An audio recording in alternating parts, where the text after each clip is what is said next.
Olá, alunos! Seja bem-vindo a esta terceira aula da disciplina de Análise Matemática. Eu sou a professora Alessandra Negrini e nessa aula nós vamos tratar a respeito de um dos principais conceitos que nós temos no campo do cálculo diferencial, que é o estudo de funções, mais especificamente dos limites e da continuidade de funções, e nós vamos observar como que nós podemos lidar com esses conceitos agora do ponto de vista da análise real. Então, no contexto da análise, como que nós organizamos esses conceitos, como nós trabalhamos com esses conceitos, porque no cálculo a preocupação é principalmente com a aplicação. Então, como que eu calculo um limite e como que esse limite pode me auxiliar na resolução de um problema. Já no contexto da análise, a preocupação é com a forma, com a estrutura desse conceito. Então, o objetivo é dar uma fundamentação adequada para que depois, no contexto do cálculo, todos os resultados que sejam gerados, eles estejam corretos, eles tenham sido validados anteriormente. Então, nós vamos visitar muitos dos conceitos com os quais você já teve contato, inclusive resultados, mas vamos observar a importância deles agora no contexto da análise.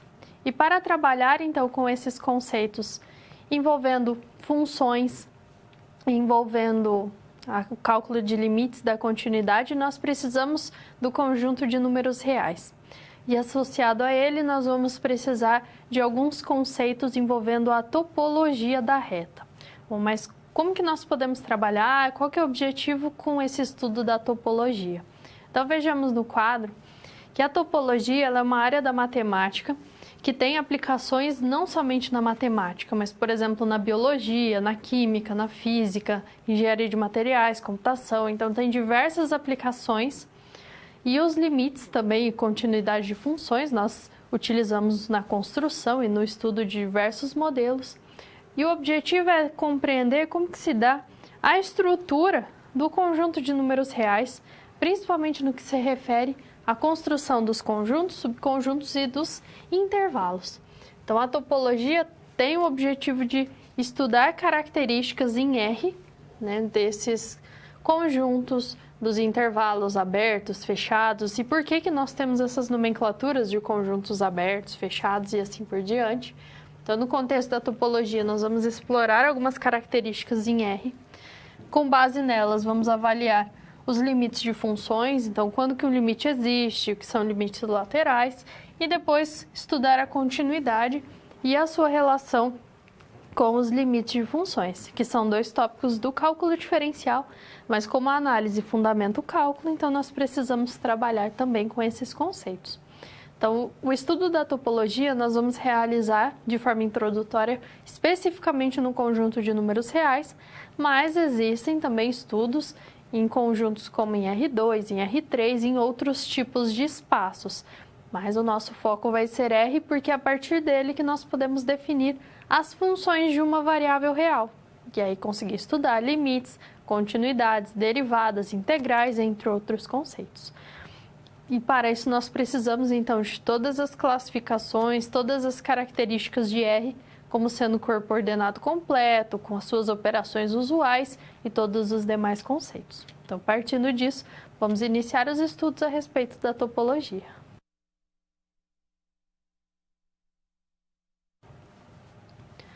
O conjunto dos números reais, diferente do conjunto de números racionais, por exemplo, ele é um corpo ordenado completo, porque se nós formos avaliar subconjuntos de R que têm limite superior, que tem um supremo, então esse supremo é necessariamente um elemento de R, o que não necessariamente acontece nos racionais, nos inteiros, entre outros.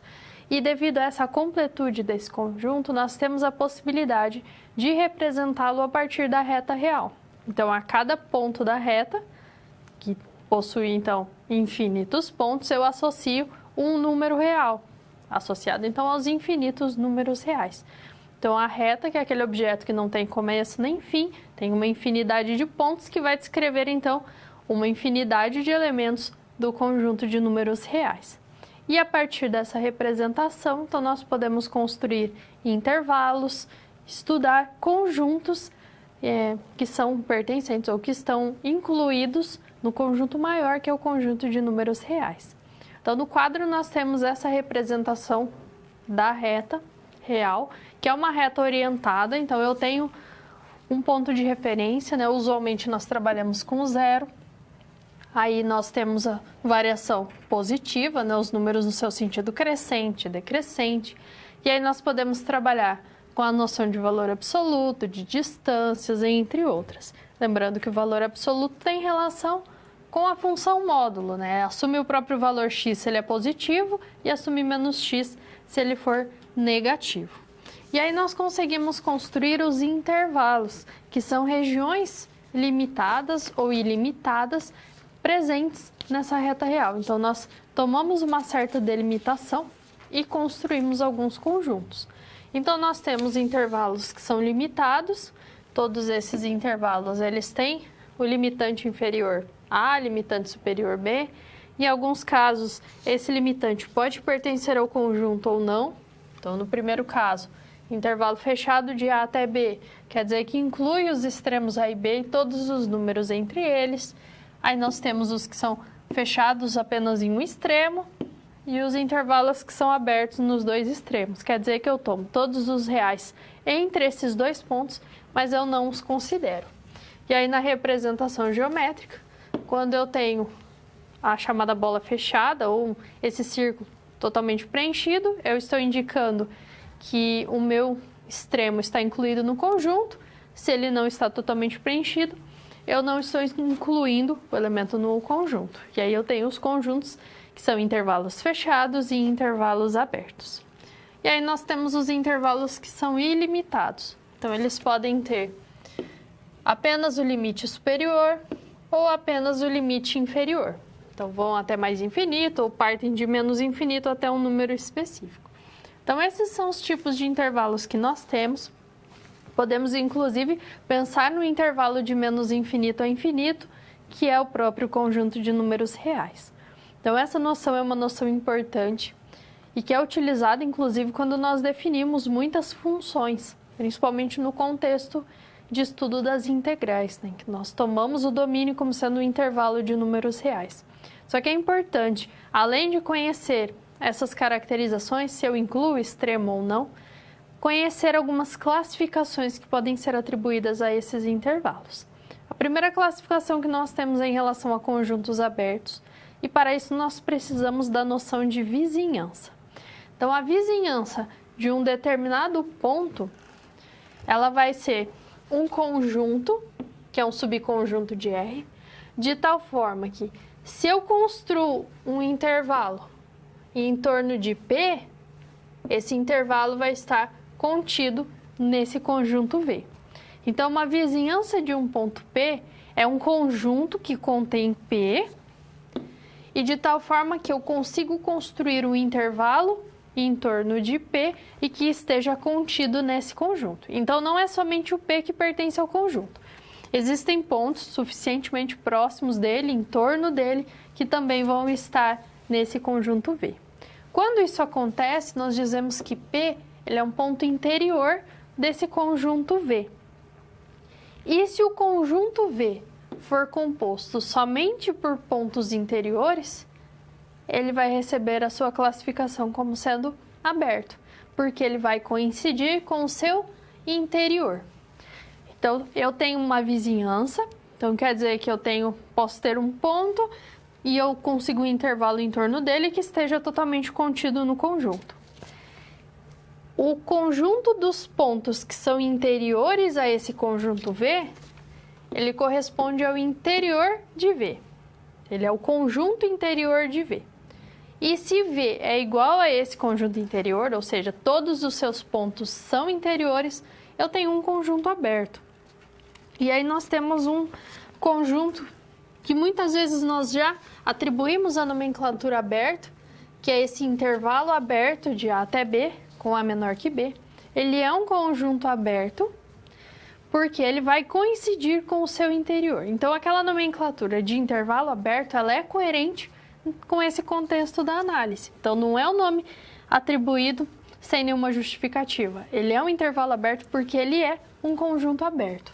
Então, se nós tomarmos um ponto P qualquer pertencente a esse conjunto, nós vamos ver que o conjunto vai ser uma vizinhança desse P, ou seja, que P é um ponto interior do conjunto. Então, se eu tomo um ponto P pertencente a esse conjunto, esse intervalo aberto, então eu sei que P está entre A e B e é diferente dos dois. Veja que P é maior do que A, então P menos A é maior do que zero. B é maior do que P, então B menos P é maior do que zero.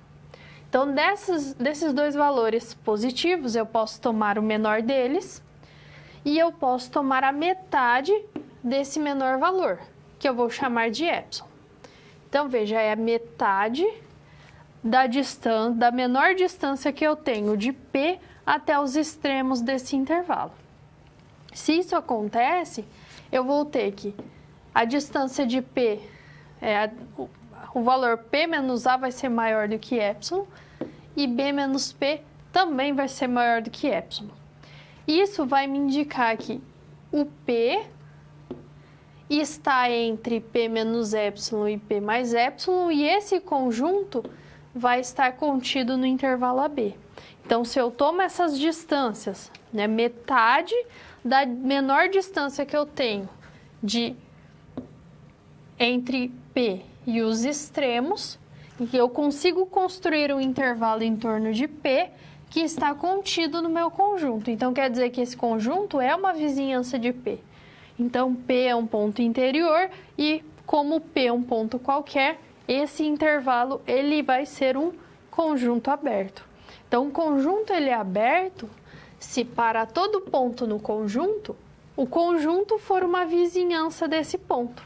Ou então, podemos entender como sendo conjunto em que todos os seus pontos são interiores. Então, se eu tenho o conjunto A e eu tomo um ponto qualquer nesse conjunto, eu vou conseguir um intervalo em torno desse ponto que esteja contido no meu conjunto.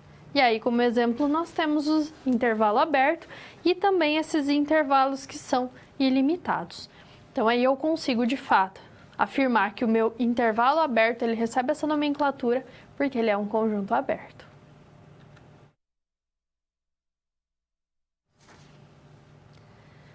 Além dos conjuntos abertos, nós podemos estudar também a classe dos conjuntos fechados.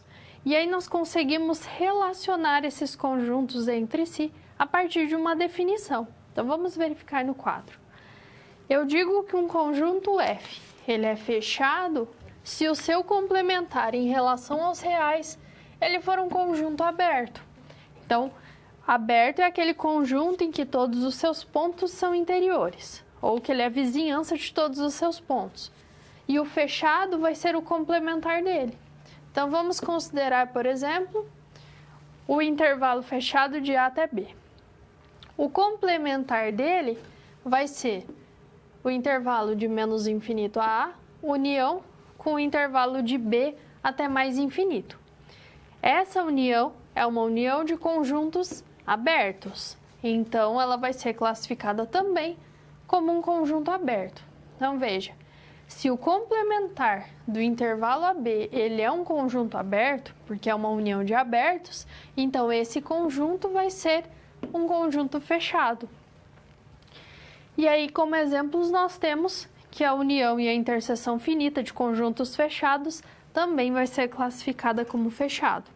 Então, essa é uma outra categoria que nós temos, além dos conjuntos abertos, que eu posso definir em relação aos abertos. Então, eu digo que o conjunto é fechado se o seu complementar em R, ele vai ser aberto. Mas eu posso estudar essa definição de forma equivalente. Ao invés de lidar diretamente com os abertos, nós vamos caracterizar um tipo de ponto que está associado aos conjuntos fechados, que são os pontos aderentes. Então, vamos supor um número x real e um conjunto x contido em R. Pode ser que x seja elemento do conjunto x ou não. Eu digo que x ele é um ponto aderente ao conjunto x se eu consigo uma sequência em x que converge ao número x, ou seja, que o limite dessa sequência é o número x.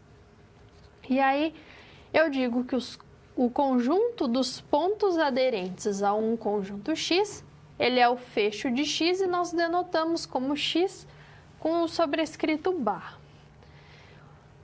Com essa definição, né, de que eu tenho um ponto aderente, que é limites de sequências de elementos do conjunto.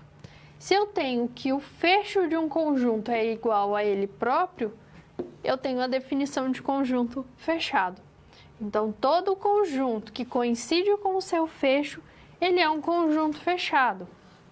Então, veja, se eu tenho o conjunto AB, o intervalo aberto AB, nós podemos observar, por exemplo, que se eu tomo uma sequência de pontos, como por exemplo um ponto P entre A e B, eu tomo uma sequência de pontos com todos os seus termos iguais a P.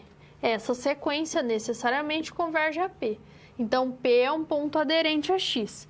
Então, se eu tomo sequências constantes, eu vou ter que todos os elementos de X são aderentes a ele. Agora, observe que eu tenho um extremo A que eu não incluí nesse conjunto. Só que se eu tomar o A mais 1 sobre N, como a minha sequência xn, se eu tomo n tendendo ao infinito, A mais 1 sobre n vai convergir ao valor A. Então, A é um ponto aderente, ou seja, ele está no fecho do conjunto X. Da mesma forma, o B também vai estar no fecho desse conjunto X.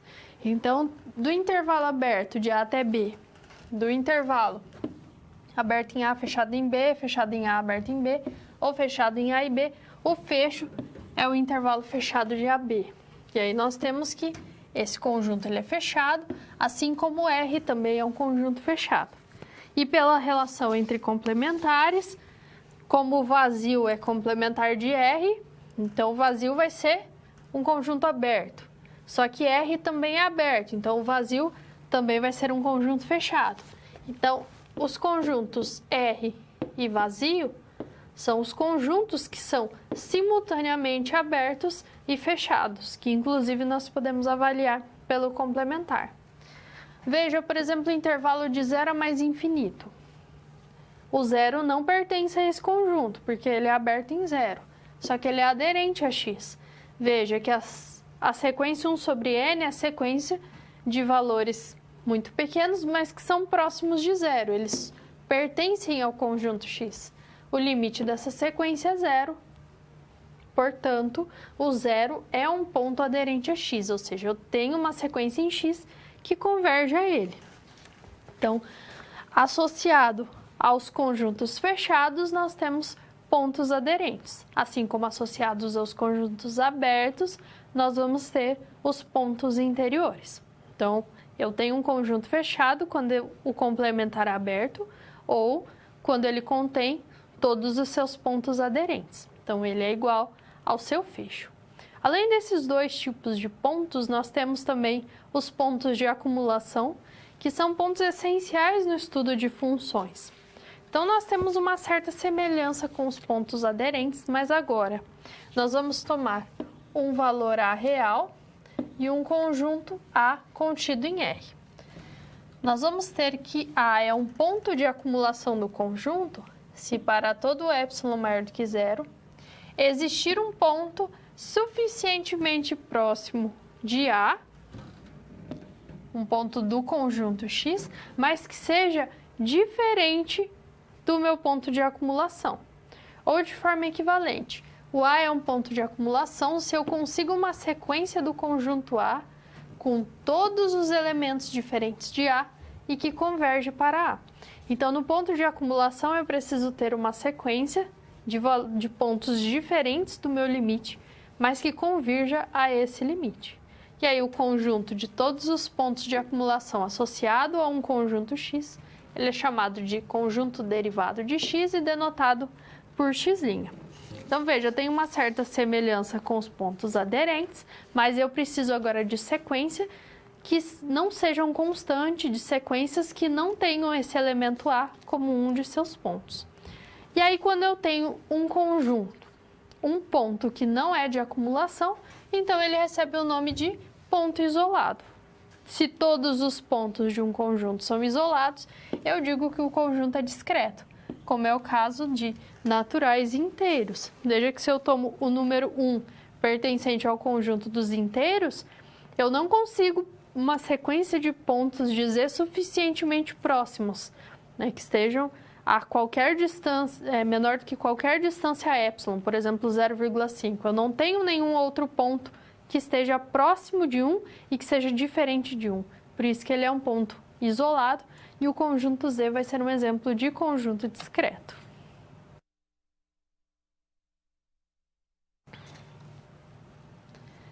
Vamos estudar agora uma situação-problema que envolve a caracterização dos conjuntos fechados.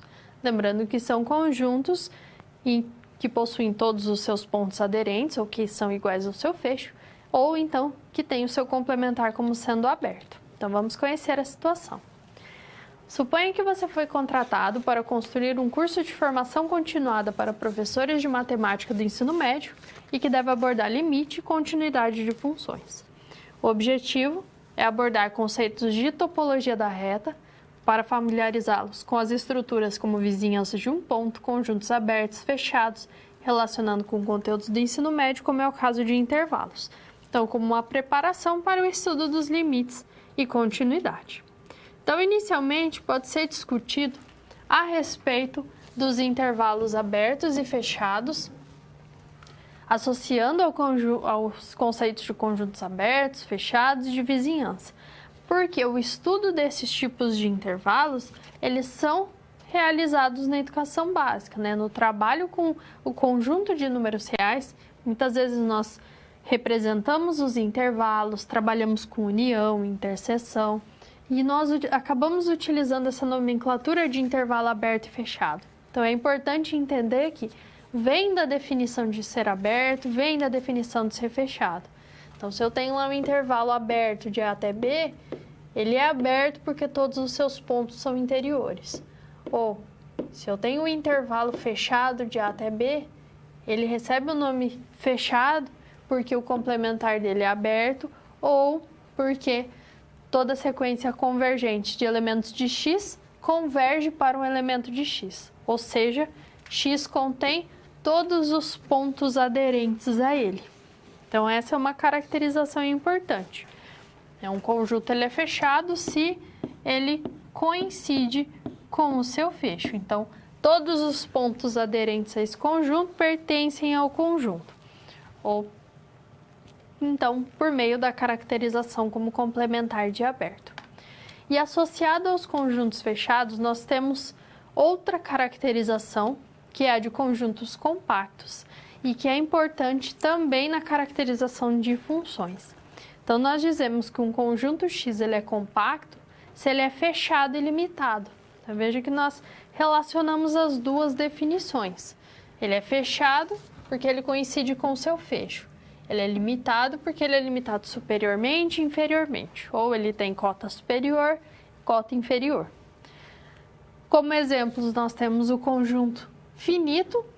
Então, todo conjunto finito, que é aquele equivalente a um conjunto do tipo Xn, em que eu tenho uma função objetiva, ele vai ser compacto, porque ele vai ser fechado, vai ser limitado.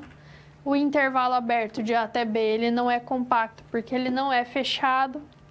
O conjunto dos números reais, ele é um conjunto fechado, só que ele não é compacto, porque ele não é limitado. Já o intervalo fechado de A até B, ele é um conjunto fechado, ele é limitado, o supremo é B, o ínfimo é A, e, portanto, ele é um exemplo de conjunto compacto.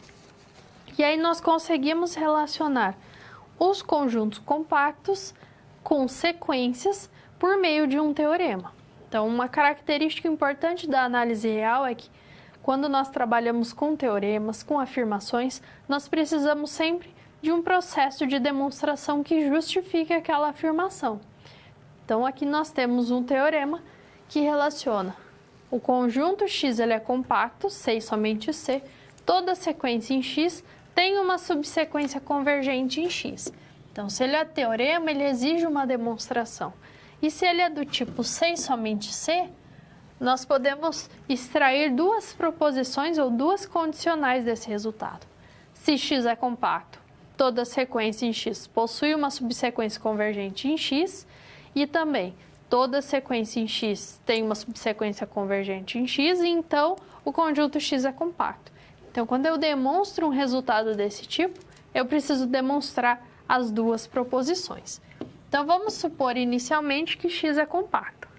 Se ele é compacto, ele é limitado e, portanto, toda sequência que for construída nesse conjunto x, ela vai também ser limitada. Pelo teorema de Bolzano-Weierstrass, se nós temos uma sequência limitada, ela admite uma subsequência convergente. Só que x, ele é um conjunto compacto, então ele é fechado, contém todos os seus pontos aderentes. Então, qualquer subsequência convergente em x, sequência de x que seja convergente, ela vai convergir para um elemento de x. E aí, organizando as informações, então, qualquer sequência vai ter uma subsequência convergente e que converge para algum elemento de x. E aí nós demonstramos, então, a primeira parte desse resultado. Então, eu vou organizando as minhas informações de tal forma que no final eu consiga identificar qual é o meu objetivo, que nesse caso era mostrar que toda sequência tem uma subsequência convergente para algum elemento de x. Se for agora no outro sentido, então eu suponho agora que toda sequência em x tem uma subsequência convergente em x, e aí eu preciso mostrar que o conjunto x ele é compacto. Então, nós temos que x é limitado, porque caso contrário nós teríamos uma sequência monótona com limite infinito, e aí nós não teríamos subsequências convergentes, contraria a minha hipótese. E aí, para mostrar que x é fechado, nós vamos considerar um ponto aderente. Esse ponto aderente necessariamente tem que pertencer a x. Então, se ele não pertencesse, teríamos que essa sequência e qualquer subsequência iria convergir a P, porque ele é ponto aderente, mas aí contradiz o fato de que toda sequência tem uma subsequência convergente em x. Então, necessariamente, esse ponto P tem que ser um ponto de x e, portanto, x vai ser um conjunto fechado. E aí, dessa forma, nós podemos concluir a demonstração com a avaliação das duas proposições presentes nesse resultado.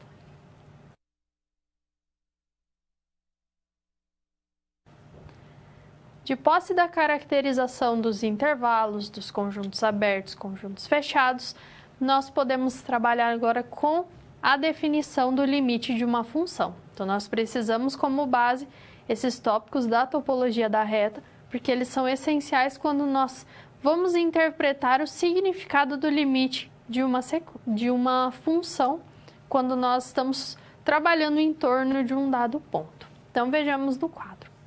Vamos supor uma função f de A em R e um ponto A como sendo um ponto de acumulação de A. Ou seja, eu tenho sequências de A de elementos diferentes desse número A, mas que converge a esse número. Nós dizemos que L, pertencente aos reais, ele é o limite da função f, quando x tende a A ou se aproxima de A, e aí nós utilizamos essa famosa notação. Quando dado epsilon maior do que zero, existir um delta maior do que zero, tal que se x pertence a A e a distância de x até A é maior do que zero, menor do que delta em módulo, então módulo de f de x menos L é menor do que epsilon. Então, essa é a definição formal de limite, que é a definição que nós utilizamos no contexto da análise. Então, o que isso significa?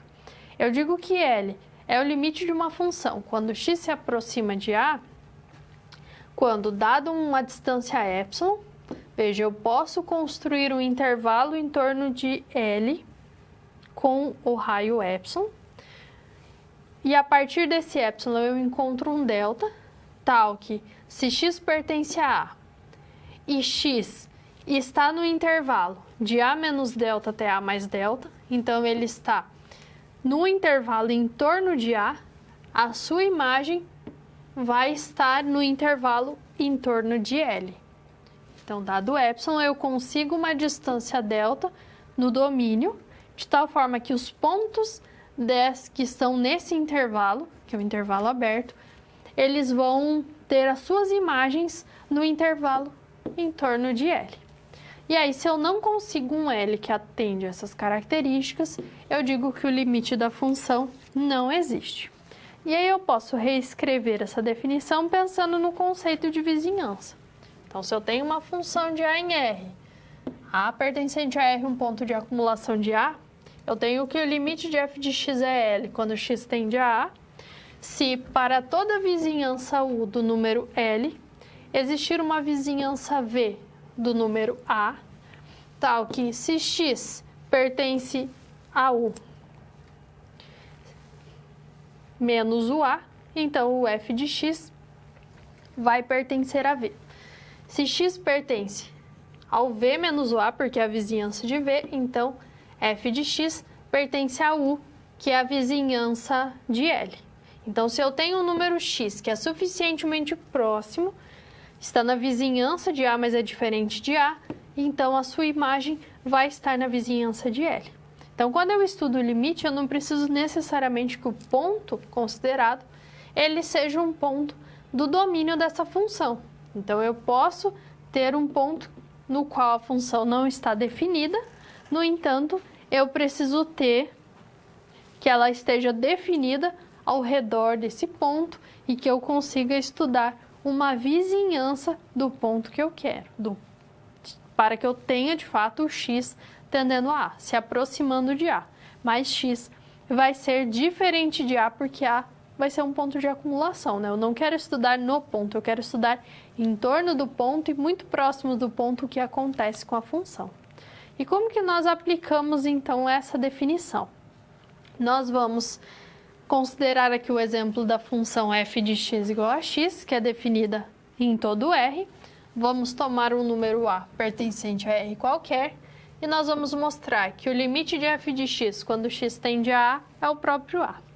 Veja que para qualquer epsilon maior do que zero, que é um número positivo, mas muito pequeno, se eu tomo um delta exatamente igual a epsilon, e se x pertence a R, tal que o valor absoluto de x menos A é maior do que zero e menor que delta, então o valor absoluto de f de x menos A, o f de x é igual a x, então o valor absoluto de x menos A, pela expressão anterior, é menor do que delta, mas da forma como eu tomei delta, vai ser igual a epsilon. Então, se eu tenho que x está suficientemente próximo de A, então o f de x está suficientemente próximo de A também, a uma distância a epsilon.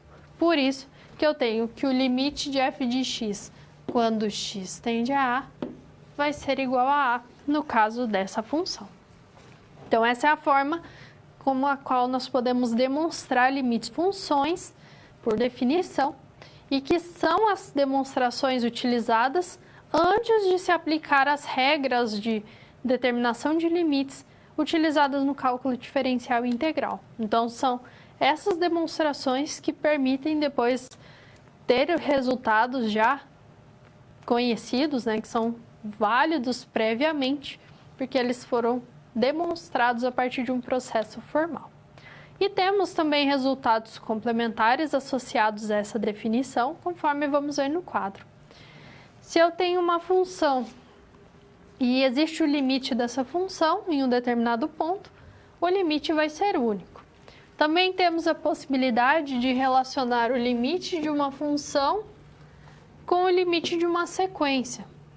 Então, se eu tenho que o limite de f de x quando x tende a L, então, para toda sequência de pontos de x menos o A, tal que o limite de xn é A, então o limite do f de xn vai ser L. Então, eu vou transpor a minha definição de limite de função para o limite de sequências.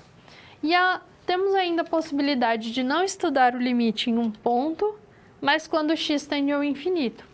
Então, dizemos que o limite da função f, quando x tende ao infinito, é igual a um valor L, e aí nós utilizamos o mesmo tipo de representação, só que agora x tendendo ao infinito, quando dado um epsilon maior do que zero qualquer, existir um k, tal que se x pertence ao domínio de f e x é maior do que k, então o valor absoluto de f de x menos L é menor do que epsilon.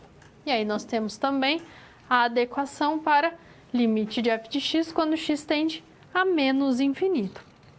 E aí dessa forma nós conseguimos avaliar o comportamento de funções quando o valor de x do domínio tende ao infinito, tende ao menos infinito, de uma forma análoga ao que nós temos dos limites no ponto, sempre trabalhando com épsilons, com deltas ou com épsilons e k's, de tal forma a comprovar as desigualdades necessárias em cada um dos casos.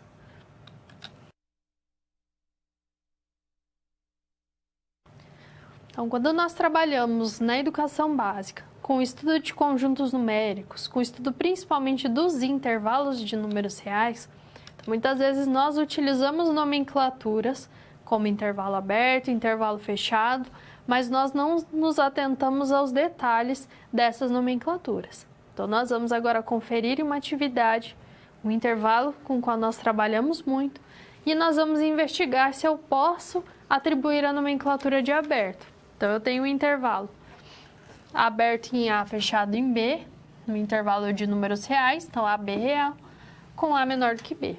Será que eu posso classificar esse conjunto como aberto? Por quê? Então, veja, nós podemos entender esse conjunto X como sendo, eu tenho a presença do intervalo de A até B aberto, mas eu tenho a presença também do extremo B. Então, eu tenho o intervalo aberto mais o extremo superior, que é o extremo B. Então, nós vamos ver que esse intervalo, ele não é um conjunto aberto. Então, ele não é um intervalo aberto. Mas se eu tenho essa separação, né? Eu tenho o intervalo aberto união com B. Eu sei que o intervalo aberto é um conjunto aberto. Todos os seus pontos são interiores. Mas para que X fosse um conjunto aberto, B também precisaria ser um ponto interior. Veja, se eu tomo esse B, qualquer distância epsilon maior do que zero, por menor que seja, quando eu comparo em relação a B, eu vou ter que B é sempre menor do que B mais epsilon. Então, qualquer epsilon que eu tome, por menor do que seja, sempre o B mais epsilon vai ser maior do que B, porque epsilon é positivo.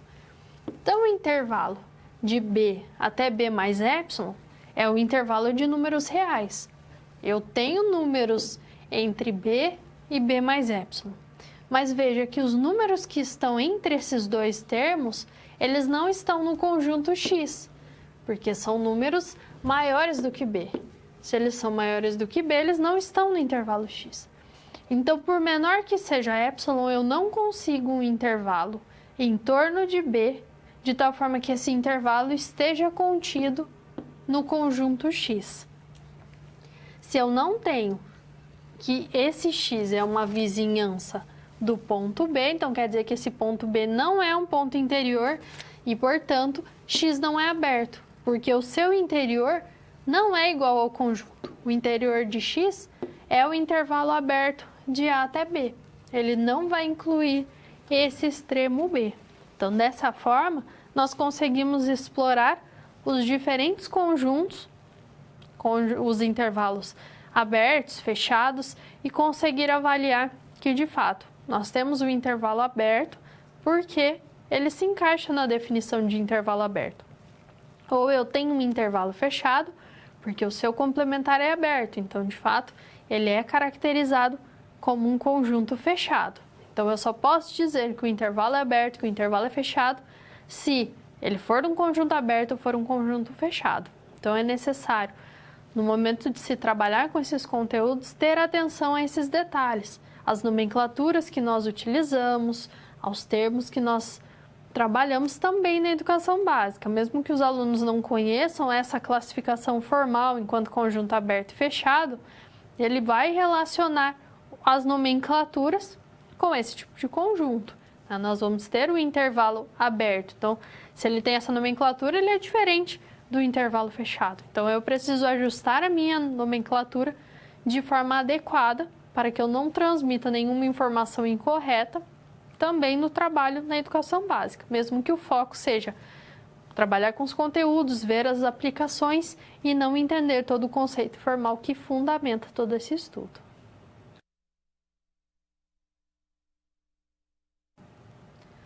No estudo dos limites de funções, nós temos diversas propriedades que podem ser avaliadas. Muitas propriedades apresentadas na forma de teoremas e que exigem um processo de demonstração. Então, é importante que você sempre procure investigar e observar os tipos de demonstrações que são aplicadas em cada um dos resultados, pensando nas diversas técnicas que nós temos e que nós podemos aplicar. Então, vamos ao quadro A Primeira Propriedade, que diz respeito ao teorema da permanência do sinal de uma função.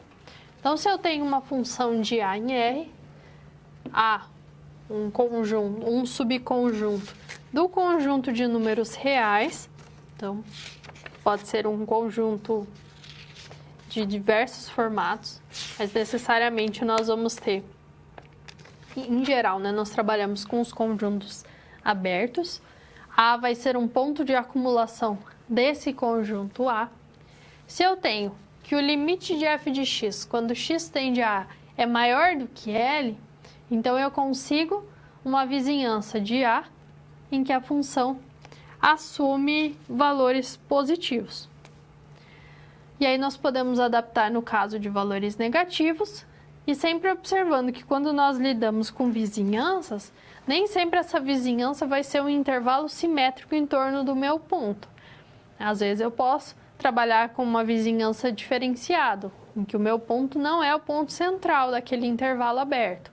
Mas é importante sempre observar que muitas vezes nós recorremos ao conceito de vizinhança, de conjunto aberto, porque nós precisamos que o ponto esteja num conjunto, mas que elementos suficientemente próximos dele também estejam no conjunto. As próximas propriedades dizem respeito a operações que nós podemos definir entre funções. Então, são técnicas que nós utilizamos no cálculo de limites, no contexto do cálculo diferencial e integral, e que são demonstradas pela definição de limite no contexto da análise. Então, nós temos funções f e g e um ponto A de acumulação. Se for válido de que o limite de f de x é L e o limite de g de x é M, quando x tende a A, então, em ambos casos, nós temos o mesmo domínio, o mesmo ponto de acumulação. Então, o limite da soma vai ser a soma dos dois limites. O limite do produto é o produto entre limites. E o limite do quociente é o quociente entre limites, sempre se atentando a quocientes em que eu não posso ter divisão por zero. Então, são estratégias que nós utilizamos no cálculo de limites, mas que precisam ser demonstradas. Então, é necessário justificar partindo da definição. Então, nesses casos, nós supomos lá que o limite de f, o limite de g, eles existem, aplicamos a definição e vamos ajustando épsilons e deltas de tal forma a validar tanto a soma, quanto o produto, quanto o quociente. E aí, no limite, nós nos aproximamos de um determinado ponto e muitas vezes nós nos aproximamos a partir dos dois sentidos, de valores maiores e de valores menores. Mas nós podemos pensar nessa aproximação de forma unilateral. E aí nós conseguimos estudar os limites laterais, que têm relação com o limite da função e que nós podemos pensar como um limite bilateral. Então, vamos ao quadro. Nós podemos estudar o limite à direita de f em algum ponto. E aí, na nossa definição, nós vamos ter que se o limite de f de x, quando x tende a A pela direita, ele é L, então, dado epsilon, existe um delta, tal que se x pertence a A e x está no intervalo de A até A mais delta, o valor absoluto de f de x menos L é menor do que epsilon. Então, veja, nós temos uma diferença aqui no intervalo no qual x pertence, ou o conjunto no qual x está inserido. Se for o limite à esquerda de f, então, nós temos praticamente a mesma definição com a diferença de x, agora pertencente ao intervalo de A menos delta até A. Limite à direita. Então, eu tenho a representação x tendendo a A com esse sobrescrito mais e pela esquerda com o sobrescrito menos. Então, é essa a notação que nós utilizamos para diferenciar do limite bilateral, por exemplo. E aí, se nós temos uma função com seus limites laterais que existem e são iguais, então nós vamos dizer que o limite da função em si, no ponto, ele vai existir. Então, os limites laterais precisam ser iguais, precisam existir. Aqui nós temos um exemplo de função que é definida em todos os reais menos o zero e é dada por x mais x dividido pelo módulo de x. Veja que se x é um número positivo, módulo de x é o próprio x dividido por ele mesmo é 1. Então, a lei de formação se torna x mais 1. Se o número x ele é negativo, o módulo de x é menos x. Porque se fosse o menos 3, por exemplo, o módulo dele é o menos 3, que é o número 3. Então, eu vou ter que o módulo de x é menos x dividido por menos x é menos 1. E aí, nós temos essa lei de formação, x menos 1, quando x é negativo. Veja que o limite de f ele não existe em x igual a zero. E aí, nós podemos estudar, por exemplo, via limite de sequências. Se eu tomo uma sequência 1 sobre n, uma sequência menos 1 sobre n, as duas convergem a zero, mas uma envolve valores positivos e a outra valores negativos. Então, quando eu calculo f de xn, eu vou ter 1 sobre n mais 1 sobre n valores positivos, que vai convergir a 1. Quando eu calculo f de yn, eu vou ter menos 1 sobre n menos 1, que vai convergir ao número menos 1. Veja que os limites laterais da função f em torno de zero, eles são diferentes. Se eles são diferentes, quer dizer que eu não tenho a existência do limite da função no ponto x igual a zero. Ou eu posso pensar já diretamente no caso das funções. Quando eu calculo o limite de f, quando x tende a zero pela direita, eu estou me aproximando de zero por números positivos. Então, vai ser o limite de x mais 1. Eu utilizo a lei de formação para números positivos. O limite vai ser 1. Se eu me aproximo pela esquerda, eu me aproximo por valores negativos. Então, a lei de formação de f é x menos 1. E aí, o valor do limite é menos 1. São limites diferentes, então os limites laterais eles existem, só que eles são diferentes. Por isso, eu posso dizer que a minha função não tem limite quando x tende a zero. Então, essa é uma caracterização importante.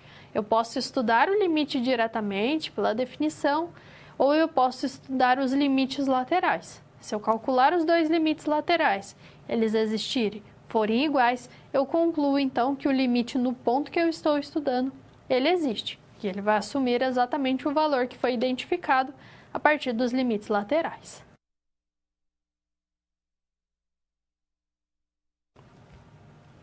Associada ao estudo de limites, nós podemos definir também a continuidade de uma função.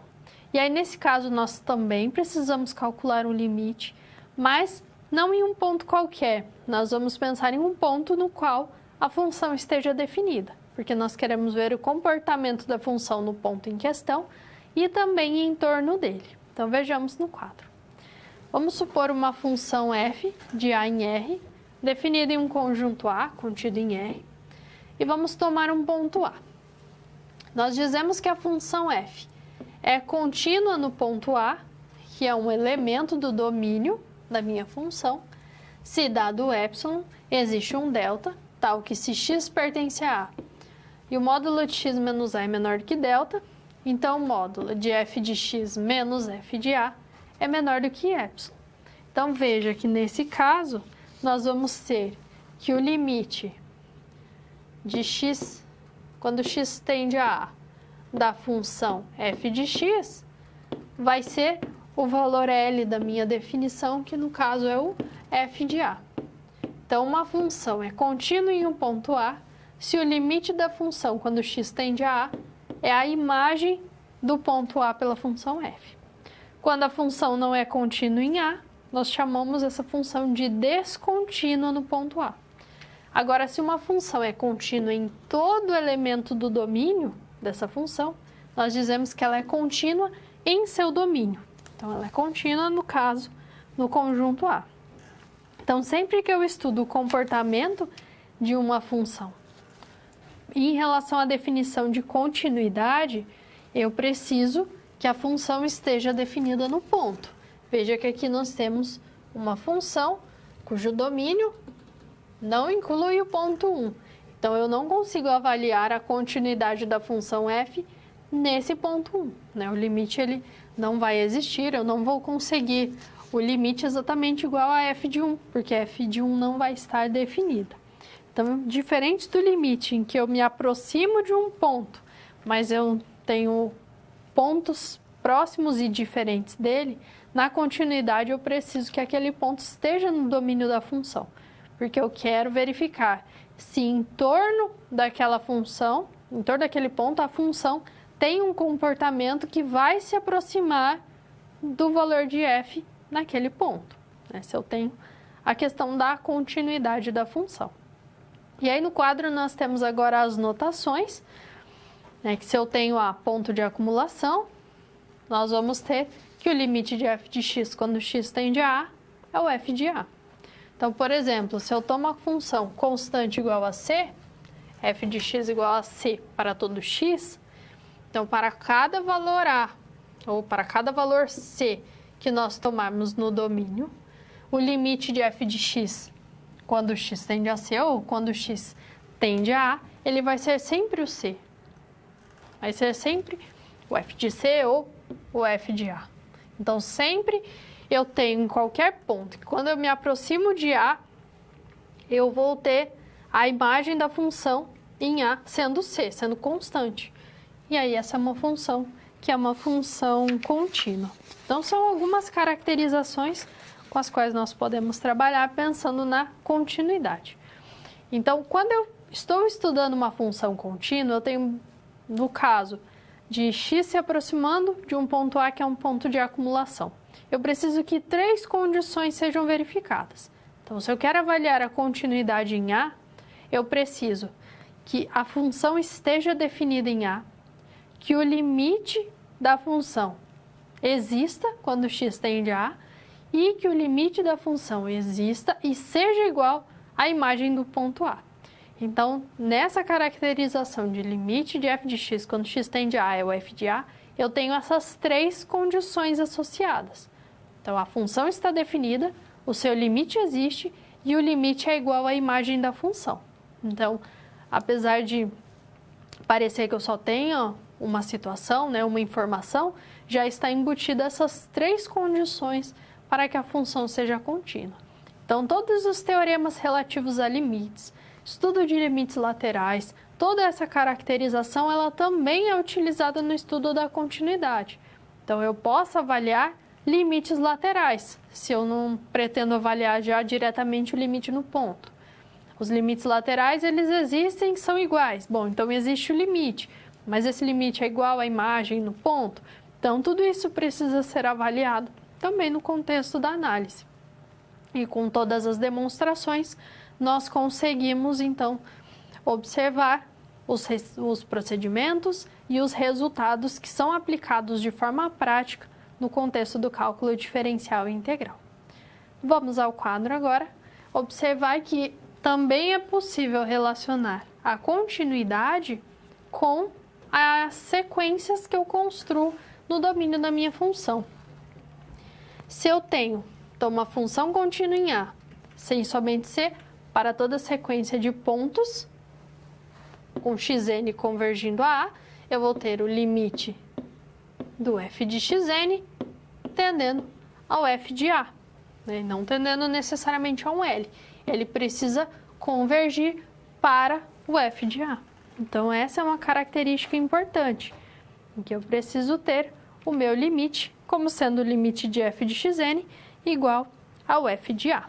Então, essas são algumas propriedades referentes às funções contínuas e que podem ser aplicadas no estudo das mais variadas funções, sejam exponenciais, trigonométricas, mas desde que se utilize a definição formal. Então, sempre nós vamos recorrer à definição formal de tal forma a conseguir obter alguns resultados que depois são aplicados no contexto do cálculo. Então, quando nós queremos explorar alguma ideia, nós podemos utilizar toda a nossa bagagem do cálculo diferencial e integral.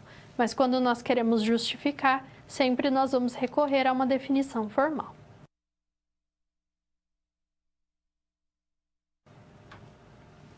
Nós vamos explorar algumas propriedades importantes das funções contínuas, além da relação com limite via definição, da relação também com sequências. Nós temos alguns resultados e teoremas importantes que são específicos nesse contexto de funções contínuas. Então, vejamos no quadro.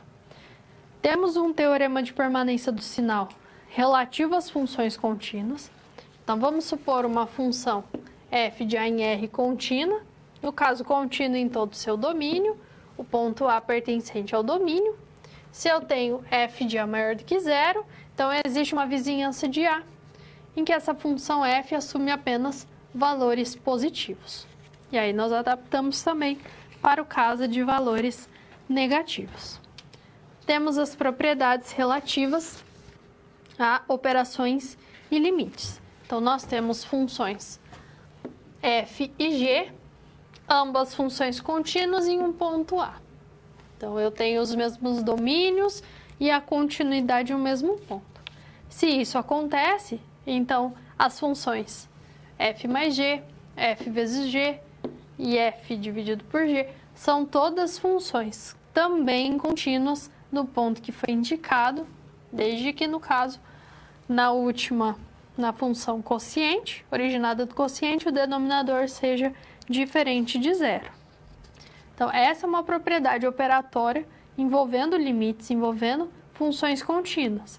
Então, se eu tinha essas propriedades para o limite, que era a soma dos limites, o produto dos limites, o quociente dos limites, então aqui nós vamos ter também, só que no contexto das funções contínuas.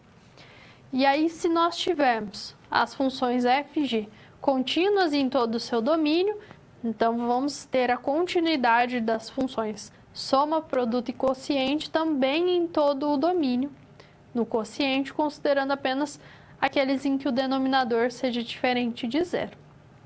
Então, quando eu obtenho informações sobre funções e eu utilizo-as na construção de novas funções por meio de operações, eu também vou carregar, de certa forma, muitas das propriedades, seja continuidade, seja existência de limites, entre outras situações. Então, é importante conseguir relacionar, né? Se eu tenho uma função, ela foi originada de onde? Será que eu tinha funções contínuas? Será que eu carrego essa propriedade? Então, aí nós conseguimos simplificar os estudos. Então, eu não preciso necessariamente provar que f mais g é contínua por definição. Se eu sei que f e g são contínuas, pelo teorema, eu já vou ter que a soma também é contínua. Mas sempre lembrando, é um teorema, ele passa por uma demonstração. E aí, essa demonstração é que vai utilizar todas as definições, envolvendo limites, a definição formal e os ajustes de épsilons e deltas correspondentes. Vamos ao quadro a outras propriedades.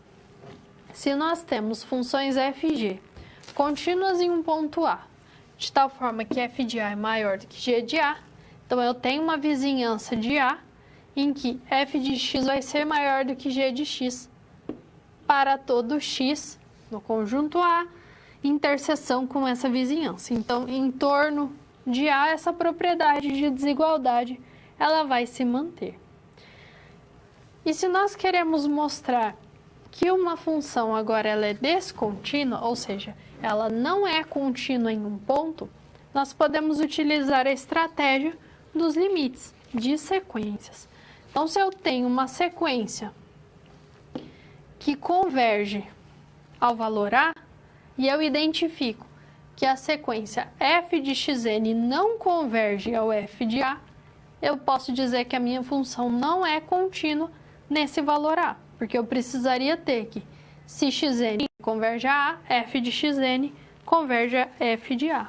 Então, sempre nós podemos nos basear em informações sobre sequências para testar condições, critérios referentes às funções. né? Porque se eu tenho um comportamento sendo válido numa sequência, quando eu calculo f dos termos daquela sequência, eu também vou ter um comportamento específico.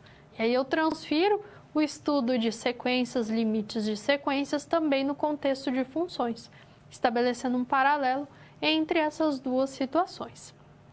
E aí nós vamos agora a um teorema que ele é essencial no contexto do cálculo, que é o teorema do valor intermediário.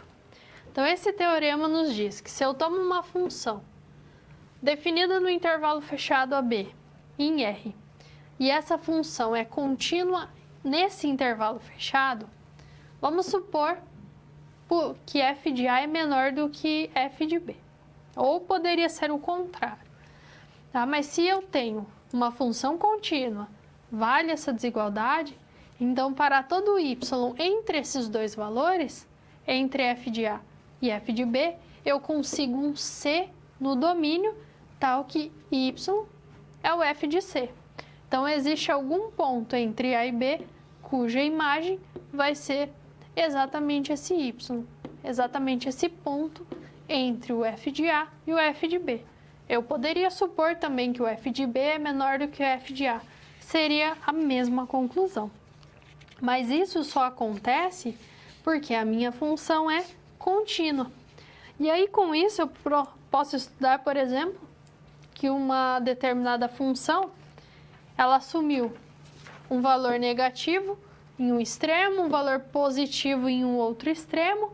Se ela é contínua, então eu posso observar que em um dado momento, essa função ela se anula, ela tem uma raiz. Então, veja, eu consigo ainda relacionar, por exemplo, com o estudo de soluções de equações, raízes de funções, e aí eu obtenho informações sobre o comportamento da função. Então, se eu sei que a função tem uma raiz, aí eu posso utilizar estudos que permitam a identificação dessa raiz ou de uma aproximação para ela. Mas eu só garanto a existência dessa raiz porque a minha função era contínua e porque eu tenho um teorema que me indica essa situação. Então, veja, não é um resultado específico da análise. Então, ele é aplicado no cálculo e depois ele pode ser aplicado em outras situações. Quando eu tenho lá um modelo, eu quero resolver lá no contexto da física, mas eu utilizo a continuidade, utilizo as características da função para resolver um problema naquela área. Então, por isso que é importante não somente saber as técnicas de cálculo, as estratégias e métodos que eu posso aplicar, mas o que justifica a aplicação de cada um desses métodos, de cada uma dessas situações. Por isso a importância da análise na estruturação do cálculo diferencial integral.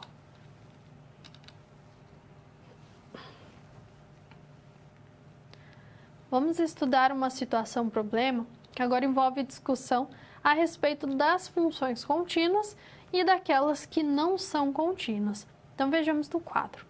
Suponha que você foi contratado para construir um curso de formação continuada para professores de matemática de ensino médio e que deve abordar limites e continuidade de funções. Então, o objetivo, durante essa construção do curso, é abordar a continuidade de funções de forma intuitiva e rigorosa, apresentando também exemplos de funções descontínuas e suas aplicações. Então, nós dizemos que uma função ela é contínua por definição e contínua em um determinado ponto do seu domínio, se dado epsilon, existe um delta, tal que se x pertence ao domínio e valor absoluto de x menos a é menor do que delta, o valor absoluto de f de x menos f de a é menor do que epsilon. Esse é um tipo de função que nós utilizamos, por exemplo, na descrição da velocidade de um carro em um determinado contexto, volume de água que está em uma represa, ou que está em um determinado reservatório, no momento que nós estamos esvaziando esse reservatório. Então, existem diversos modelos que se baseiam em funções contínuas, como crescimento de populações, entre outras. Já no caso das funções que não são contínuas, nós utilizamos em situações, por exemplo, em um movimento que cessa bruscamente, ou quando nós ligamos e desligamos o interruptor, aí no contexto dos circuitos elétricos. E aí, como que nós definimos nesse caso? Então, uma função ela é descontínua quando ela não é contínua. Então, f é descontínua em um ponto A, se existe um epsilon maior do que zero, tal que para todo delta maior do que zero, com y pertencente a e o valor absoluto de y menos a é menor do que delta, então o valor absoluto de f de y menos f de a é maior ou igual a epsilon. Então, basicamente, nós temos uma negação da definição de função contínua. Então, o que era para todo se torna existe, o que era existe se torna para todo, e aí no último caso nós temos que não é mais menor do que epsilon, e sim maior ou igual. Então, veja, existem situações em que nós descrevemos por meio de funções contínuas, mas existem problemas que são descritos por funções descontínuas. Então, nós precisamos conhecer as características de cada uma delas, como que nós trabalhamos com essas funções. E aí, no caso das funções descontínuas, existem algumas categorias nas quais nós podemos classificar a função em estudo. Então, vejamos no quadro. Nós temos aqui o exemplo da função definida por x mais x dividido pelo módulo de x, quando x é diferente de zero, e zero quando x é igual a zero. Essa função ela é contínua em R menos zero, então ela é contínua de menos infinito a zero e também contínua de zero até mais infinito. Só que nós precisamos pensar em zero. Qual que é o comportamento dessa função? Se nós calcularmos o limite de f de x quando x tende a zero pela direita, ou por valores positivos, nós vamos ter que o limite é 1. Quando nós calculamos o limite de f de x, quando x tende a zero pela esquerda, nós vamos ter o limite menos 1.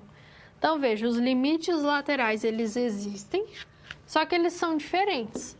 Logo, não existe o limite da função em x igual a zero. E, portanto, a função não é contínua em zero. Esse ponto zero, ele é chamado de ponto de descontinuidade da função, e nesse caso vai ser um ponto de descontinuidade de primeira espécie. Tá? Então, vamos ajustar aqui para descontinuidade de primeira espécie. Porque como que funciona essa caracterização? A descontinuidade do tipo removível, ela é adotada como o ponto de descontinuidade, em que os limites laterais existem, são iguais, só que diferem do valor da função no ponto. Então, eu tenho a existência do limite de f de x, quando x tende a, só que esse limite é diferente do f de a. Então, nesse caso, nós temos um ponto de descontinuidade removível. A descontinuidade de primeira espécie ou do tipo salto é aquela descontinuidade em que os limites laterais eles existem, só que eles são diferentes, como foi do caso do exemplo anterior. E a descontinuidade de segunda espécie é aquela em que os limites laterais não existem. Então, eles tendem a mais infinito ou tendem a menos infinito, então não vão se aproximar de um valor específico.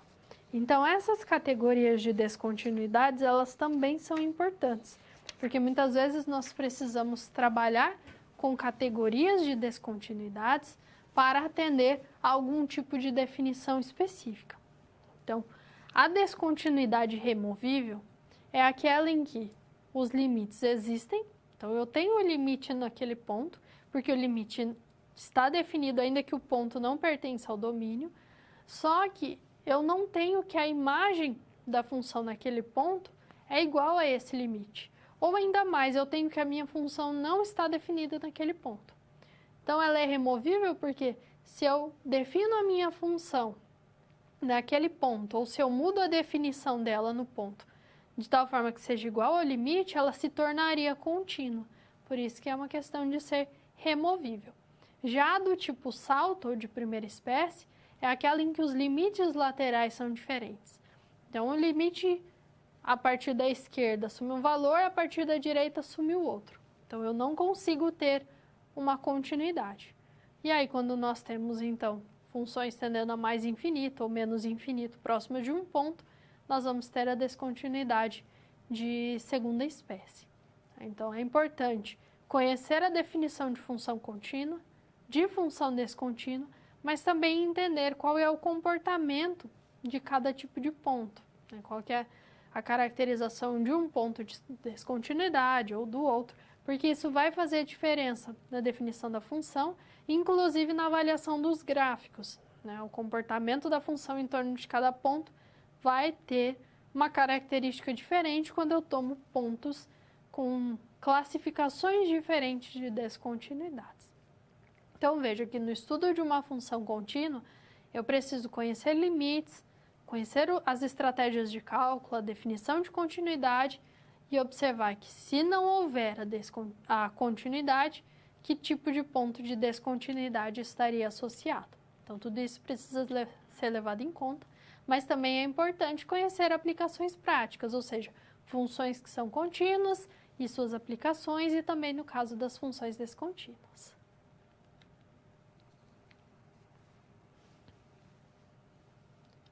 Quando estudamos a continuidade de uma função real, então nós queremos avaliar o comportamento dessa função em um dado ponto. Então nós recorremos à definição formal, mas quando nós queremos investigar a descontinuidade, um recurso que nos auxilia nesse tipo de análise e também da continuidade é a construção gráfica. Então muitas vezes nós podemos observar graficamente a função para ter uma ideia de como que se comporta essa função.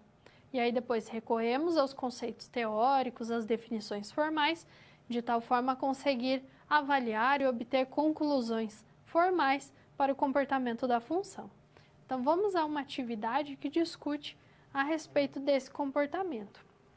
Então veja, nós temos aqui a função f de r em r, definida por f de x, igual a seno de 1 sobre x, quando x é diferente de zero, e zero, quando x é igual a zero. Então, o que nós podemos dizer a respeito do comportamento de f com base na definição de função contínua?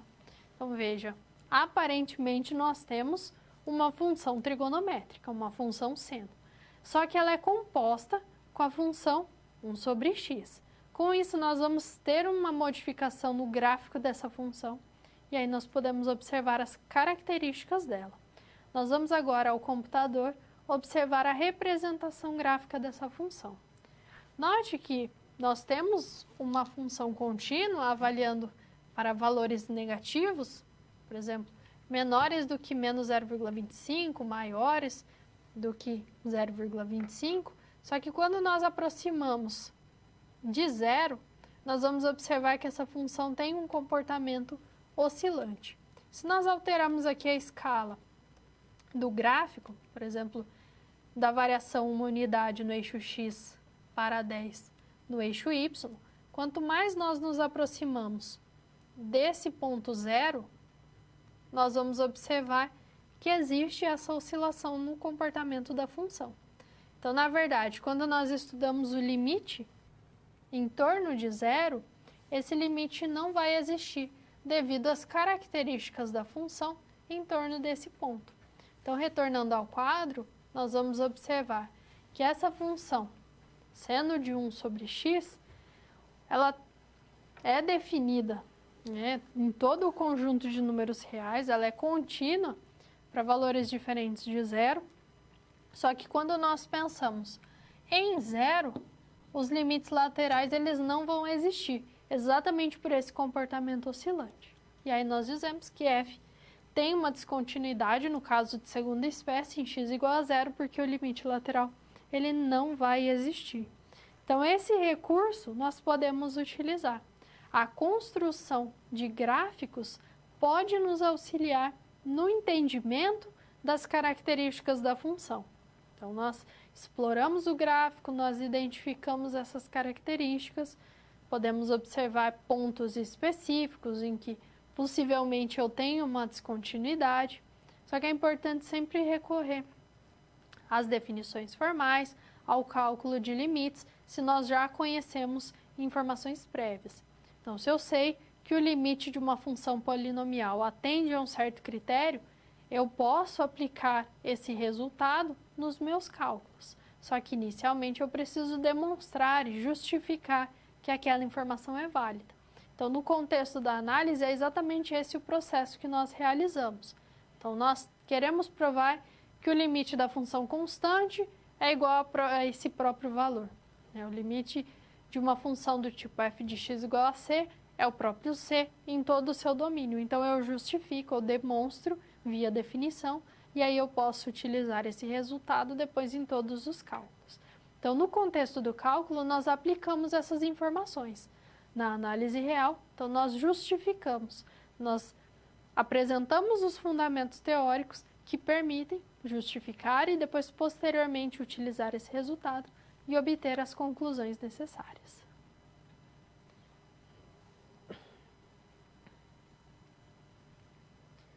Ao longo dessa aula, então, nós discutimos a respeito de tópicos da topologia da reta e também do limite e da continuidade de funções. Então, vejamos no quadro. Então, nós iniciamos discutindo sobre a topologia com os tipos de intervalos e de conjuntos.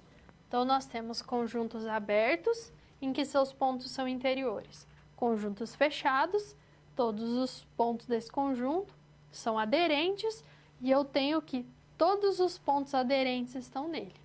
Nós temos ainda os conjuntos discretos, que são formados por pontos isolados. E temos os pontos de acumulação, que formam o conjunto derivado de um conjunto a ser estudado. De posse dessas informações e também da caracterização do conjunto compacto, que é aquele que é fechado e limitado, nós podemos estudar os limites de funções e a continuidade.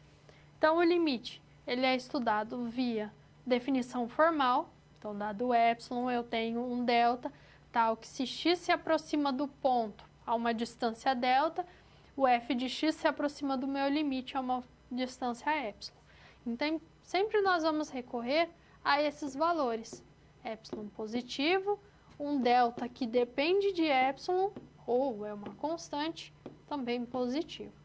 Então, são essas distâncias que vão permitir a caracterização dos limites e também no estudo da continuidade de funções. Então, esses epsilons e deltas me indicam que, mesmo que a distância seja muito pequena, eu tenho uma aproximação entre os pontos e entre as imagens das funções. Então, por isso que nós adotamos esse valor positivo qualquer, porque, de fato, ele é um número que pode ser grande, mas ele pode ser um número muito pequeno, como 10 elevado a menos 10. Então, por isso que sempre nós recorremos às representações genéricas. E aí nós podemos tanto caracterizar o limite, quanto estudar o limite por meio dos limites laterais. Então, eu aproximo uma função pela direita, aproximo pela esquerda e observo, os limites existem, eles são iguais, eu tenho o limite naquele ponto. Se eles existem, são iguais e são iguais à imagem da função no ponto, eu tenho a função contínua.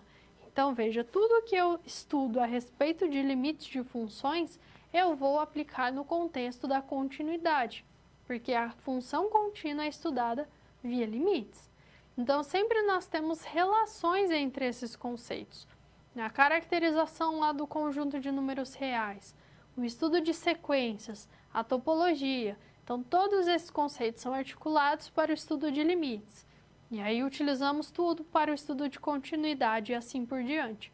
Porque sempre nós vamos provando resultados, construindo outras relações de tal forma a conseguir resultados cada vez mais específicos e que também tenham aplicações práticas. Então, o estudo de função contínua, de limite, ele não é exclusivo da matemática.